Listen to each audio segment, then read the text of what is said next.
Welcome to my channel.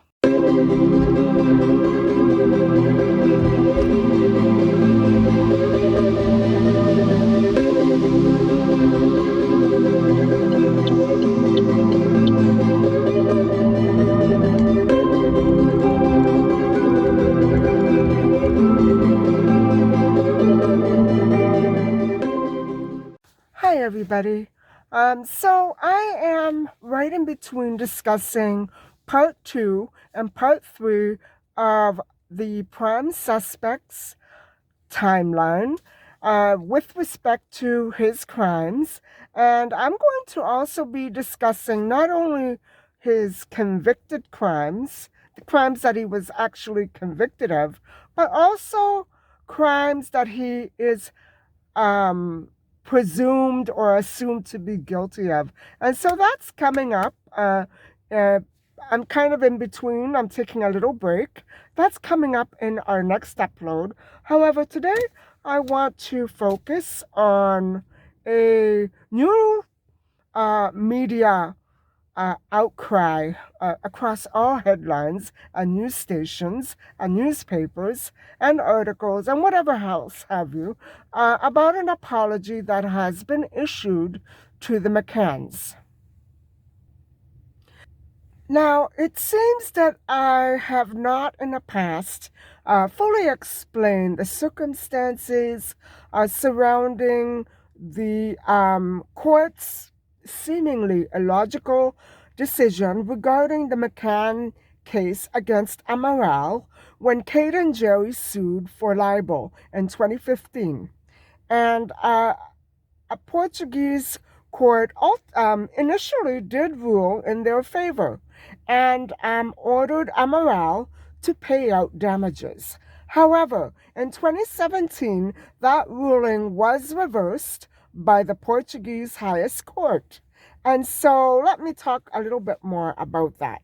The parents, Madeline's parents, appealed to European courts, arguing that their right to a fair trial and to private family life and freedom of expression had not been upheld by Portugal. So, in a way, this case does surround freedom of expression. And the ruling, ultimately, the second ruling, claimed that the Portuguese judiciary had not failed to, in its duty to protect the rights of the McCanns. And so their arguments concerning their presumption of innocence were not very well founded. And that was why they were instructed to pay back damages given to them in 2015. So privacy, I would imagine, is much more a part of this case than is freedom of expression. And okay, so assuming that the McCann's reputation was indeed damaged, as we all seem to think it has been, it was not on account of the argument put forth in his book by Amaral. Now, okay, whether it was or whether it wasn't, the court went on to say it was a result of suspicions expressed against them. In other words, hatred. And so, but what I'm saying is here that Amaral said that, okay, this occasion of the loss, the McCann's loss, was a cause for victory, for justice and the Portuguese justice system, and all of those who fight for freedom of expression and opinion. Well, what about the freedom and privacy and opinions of the McCanns? Or maybe that's just for Portuguese citizens. I'm not sure. Um, this is to show you how um, is that really how the Portuguese police department is run? I don't understand it. And a little girl vanished. Okay, a little girl vanished.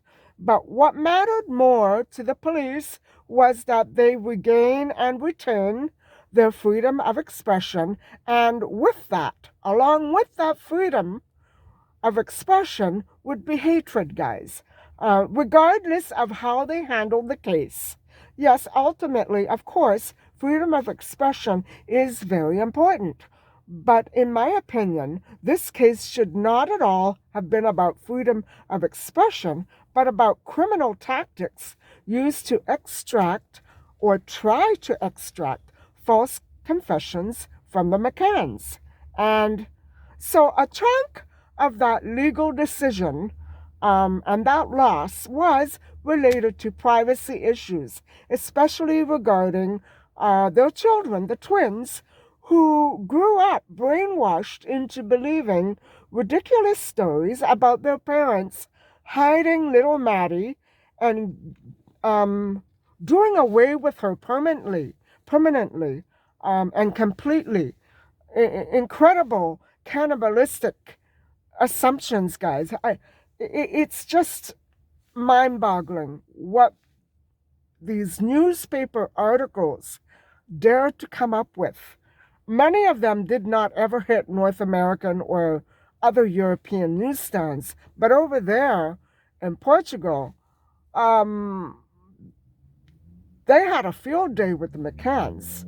I can even see in some of those images that were run through every newspaper in the country and every other country as well. All those people's expressions of disapproval as they watched the McCanns going from court to court. It's unbelievable. So the twins were traumatized, and my logic is that actually you may understand why Amaral chose not to ever publicize the identity of the May 3rd car renters. It may just have destroyed his case against the McCanns, right? So, now do you see what I mean about my description of Amaral's actions and that of the police department in Portugal as deliberate and repeated and intentional, pretty much criminal, guys? That is my opinion. But I don't know. I don't have all the facts. And so the court did decide that since the McCanns were actively involved in a very highly publicized hunt for their daughter, they actually had no rights. No rights to privacy. Well, what about libel and slander? I don't understand that. No doubt, Amaral's cunning had a profound impact on this very seemingly almost wimpy court. So the McCanns literally asked to be mercilessly abused by the press and police.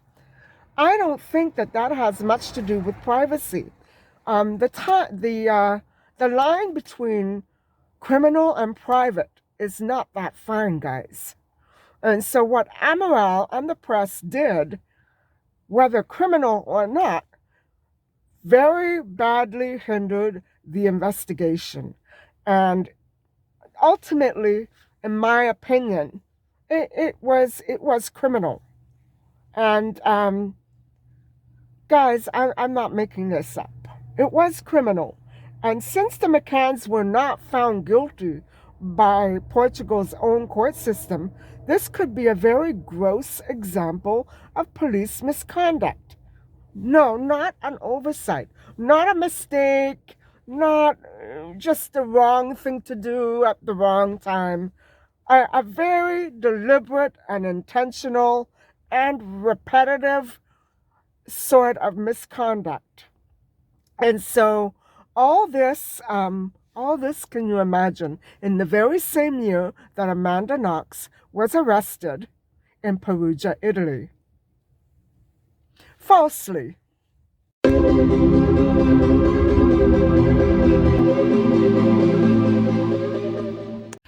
So I just stepped out to buy myself some more moisturizer.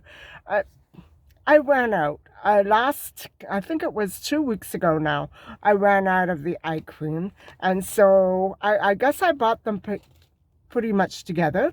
Now I need the face cream. And so I go through 2 or 3 of these every year. And as I said before, it's just about the best moisturizer for my skin out there. So anyway, let's get back to the story. And so, as you know, the McCanns were not found guilty by Portugal's own court system. And so all of this might lead to be a very gross example of police misconduct, not an oversight. And so this is what I'm saying about all of this chaos being very deliberate and probably very intentional, and as it is, very repeated misconduct. And so how can we really tell the difference? Just because somebody wants to express an opinion that may not be true and may even be the foundation of a very hateful sentiment, how do we separate that from justice? Just because something is freedom of expression, that doesn't mean it should be wild and chaotic and undisciplined, especially, within the institution of a police organization, right? And it's funny that it did occur, it all went down the same year that Knox was arrested, and falsely arrested at that. And so I think, now this is only an opinion, and I don't normally like to give my opinion, but it's also a very uneducated one, because I don't have all the facts in front of me. But depending on the outcomes of other trials, Amaral could be prosecuted on in a legally acclaimed court, perhaps not the one in Praia da Luz. And after all, the police was familiar with the prime suspect by 2007. So even though the suspect was conclusively linked to attacks on women and convicted, he was not convicted with any cases involving children. And so what I'm saying is he was also affiliated with Ocean Club. So nobody wants to take the responsibility for any of this going down. I still think that the suspect may be part of a large ring. I'm not too sure he was doing, if he was involved in any conflicts with children. I'm not altogether sure he was acting alone. I don't know what happened. I don't know if he was involved. I don't know any of that. And so, as far as Ocean Club is concerned, why does it continue to be glorified in ads all over the world? This company should be the one without rights to exist, and it shouldn't exist anywhere unless all of this is cleared up, right? I'm not saying that they should take responsibility for what happened to Madeline, but they need to take responsibility for their own employees, and that means even third-party services. I don't understand it. Lives were destroyed. Would you vacation there? would you take your jewels and diamonds and your kids there? Really, think about it. Where do we draw the line? Now, guys, I don't want this to turn into a rant. I'm kind of upset with the proprietors of Ocean Club. And I know it's a wonderful place to vacation in other countries, but there's something going on there, or at least there was something going on there. Maybe it's cleared up. I don't know. To me, it all sounds very sketchy and shady and fishy, and I don't think that people should have to watch their backs while on vacation. True, I don't necessarily think that they should have left Maddie or any of the Tappas 7 should have left their kids there. You know, that's a different matter. I don't want to comment on that. I don't know. I don't think that I would have done that. I probably would have been the type to just turn in early and, party when I didn't have my kids with me. Maybe hire a sitter. I don't know what I would have done, but I certainly would not have been going back and forth. That sounds kind of nutty to me. It wasn't the most ideal situation. However, a Vicar who spent time with the McCanns, Madeline's parents in Portugal, did reveal that at that time, a priority for Kate and Jerry, after Maddie vanished in 27, was just to retreat from all that publicity. Now, Father Haynes Hubbard, perhaps the same Haynes Hubbard who Kate McCann was talking about in her book, he was a close friend of them, and he became friendly with them after Maddie disappeared. And so he told the news that an apology from Portuguese police into their handling of Madeline's case and her disappearance made no difference to the McCanns. And indeed, it should not have.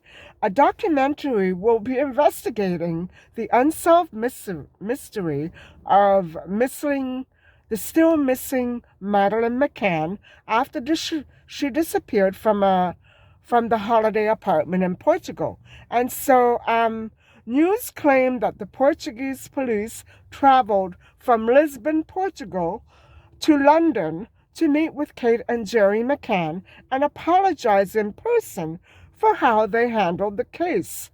And from the start, however, Kate and Jerry have not been in the least bit interested in any externalities. All they wanted was attention focused on looking for their daughter. And so a police apology does not make a difference.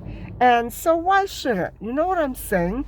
Even at this late date, to me, at least they're more sensitive. Maybe they are changing their ways and cleaning up the situation that, was evident and very, very problematic in the 2000s. And so I want to believe that it's cleared up. But I'm afraid to think anything because I don't know what the truth really is. And so reflecting on the impact on the child's mother, Kate, Vicar Hubbard reveals that she wants the world to simply focus on finding Maddie. Here she is struggling with all this frickin' chaos and BS, if you ask me. A lot of it is BS. The press telling everybody that the parents did it, the parents were involved, and we shouldn't trust them. She didn't really, she put it all in the back of her mind and tried to focus simply on finding out what happened to her. What happened to Madeline? Where did she disappear to? Who took her? Where is she now? And so Hubbard told the news that all Kate has is old photographs of Madeline when she was 3 years old, 2 years old, a year old, a few months old. That's all they have left of her. Photographs of this real, live human being that belonged to the McCanns. And so Kate doesn't have any inkling or any photographs of Maddie now or in the past 16 years or any information at all on her daughter. That is what really, really matters. Not public opinion, not hate, not discrimination, but that fact that a child went missing and is still gone. And so a German prosecutor, Christian Walters, claimed that the missing Madeleine McCann is dead and that she indeed died in Portugal. And so, wow, really, Mr. Walters? Yes, I'm pretty sure that part of her did die back then in Portugal.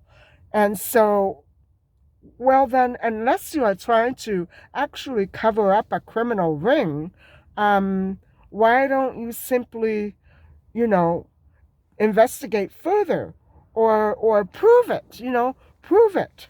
Don't simply make statements based on other cases and wild and inane hunches. That's not what police work is all about. And of course, I would not be able to say that I could make a difference or that I could do a better job. Of course not. It's very hard to work with facts that you don't really have, isn't it? And so, as for other news teams claiming that an apology is proof of developments in Maddie's case, well, huh? Um, how did you connect those dots? A development in this case means a properly identified and proven abductor, not a hunch, and it does mean a correctly and efficiently matched, DNA matched body, dead or alive. Maddie. Not a hunch, not an idea, not a concept.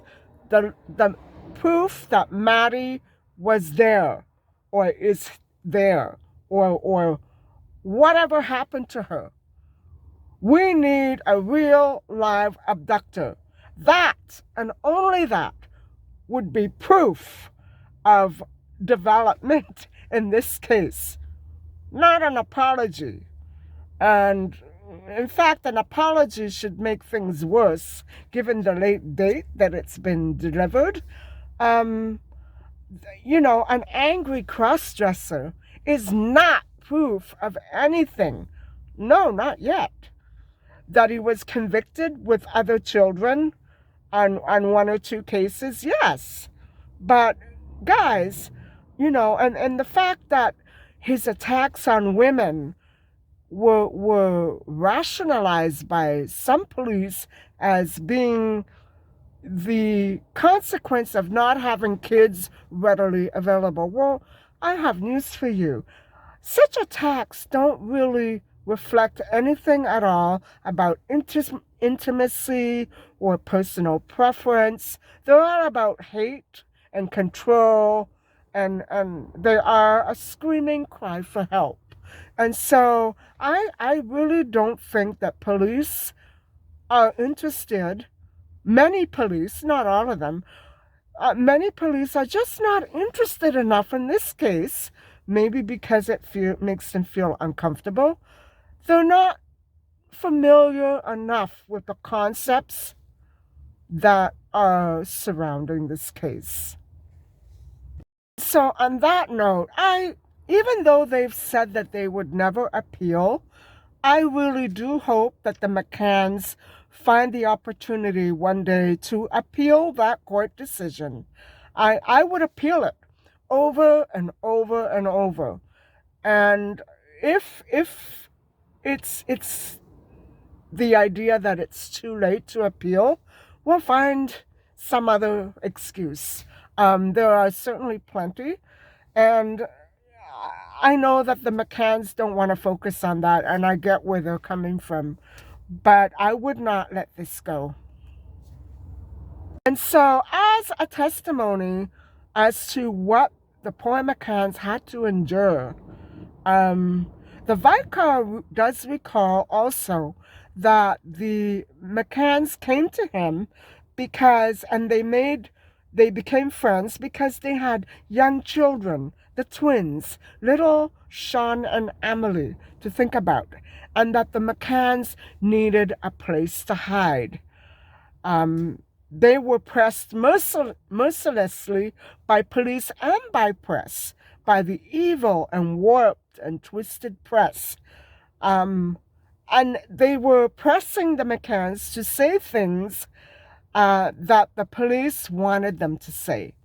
And so, guys, I really do believe that the Portuguese police in that period were so focused on trying to extract a false confession that they didn't care who was guilty. Why would they, right? So that's about all I have for you right now. Tomorrow we will continue with part 3 of the prime suspects timeline. And so stay tuned for more. Thank you very much for watching. And please don't forget to like and subscribe. Bye for now.